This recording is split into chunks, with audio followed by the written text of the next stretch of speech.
মালয়েশিয়ায় সড়ক দুর্ঘটনায় মৃত্যু হয়েছে প্রিয় সন্তানের। খবর পেয়ে সুখে কাতর তাদের বাবা মা।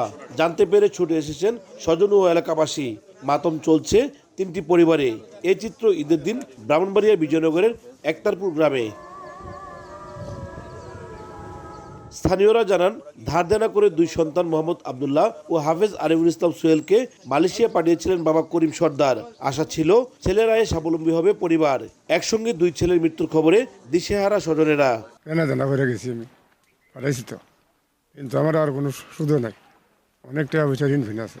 একটা ছেলে জায়গাতে মারা গেছে, একটা ছেলে হসপিটাল। ঋণ টেন করে যেভাবে পাঠাইছে সম্পূর্ণ ওরা অনামনা পরিশোধ হয় না। ইনকামের একটা কথা ছিল, সরকারের কাছে দাবি যে আমার ভাইয়ের লাশগুলো যাতে দেশে সরকারি খরচভাবে আসে।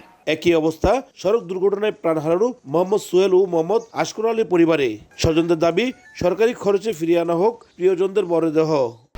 1, 2, 3 ঢাকায় জমি জিতে নিন 100% ক্যাশব্যাক সহ 20 কোটি টাকার পুরস্কার। একটু ঘোরাঘুরি করতে গেছিল, এই অবস্থাতে হঠাৎ ফুফাতো ভাই দুইজন ছিল গাড়িতে, একজনে ঘটনাস্থলেই স্পট ডেড। সরকারে আমার পুত্র দেশে পাঠাইতো। বুধবার মালয়েশিয়া ঈদের দিন ঘুরতে যাওয়ার পথে হঠাৎ টায়ার ফেটে গাড়ি নিয়ন্ত্রণ হারায়। ছিটকে পড়ে আরেক লরির ধাক্কায় ঘটনাস্থলে প্রাণ হারান 3 জন। পরে হাসপাতালে মারা যান আরও একজনের। উজ্জ্বল চক্রবর্তী, সময় সংবাদ, ব্রাহ্মণবাড়িয়া।